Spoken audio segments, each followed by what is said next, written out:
that kind of reminds me of one time. It reminds me of one time, yeah, I was, I was stranded in the Big Apple. I remember I had to go down to meet some people there. Yeah, that was the time I spoke in front of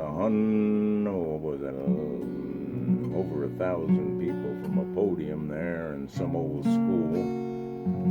Had to get the courage up, but in order to get there,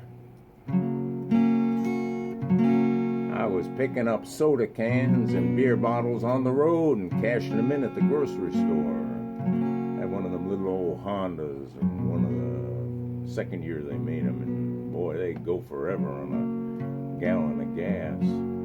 3 cylinders, a hope and a prayer. Yeah, well, I ran out of moolah while I was there. I was living off of stuff that the delicatessens would put out on the garbage cans, like day-old bagels and sandwiches for the bums like me, you know.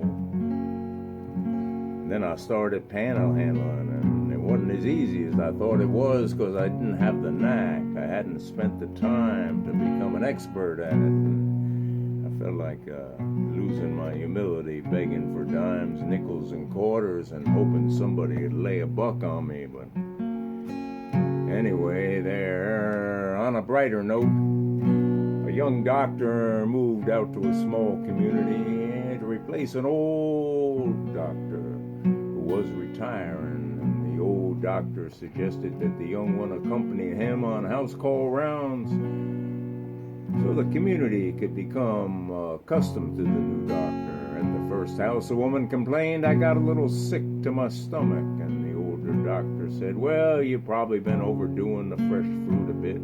Cut back on the amount you've been eating and see if that does the trick." And as they left, the young doctor, he remarked, "You didn't even examine that lady. How did you come to the diagnosis so quickly?" And he said, "Well, you noticed I dropped my stethoscope on the floor there, and when I bent over to pick it up, I noticed a half a dozen banana peels in the trash. That's what probably been making her sick." And the young doctor replied, "Pretty clever you are. If you don't mind, I think I'll try the next house myself." They arrived at the next house, and both physicians spent several minutes talking to a young lady, and she said she just didn't have the energy she once had, and said that she was feeling terribly run down lately. Well, the young doctor said, "Well, you've probably been doing too much for the church," the young doctor told her, "and probably you should cut back a bit and see if that helps." And as they left, the elderly doctor said, "I know that woman well, and your diagnosis is almost certainly correct, as she's very active in the church." Then he asked, "But how did you arrive at it?" "Well, I did exactly what you did at the last house. I dropped my stethoscope, and when I bent down to retrieve it, I noticed the young pastor of the church under the bed." Now for the rest of the whatchamacallit, the doodad.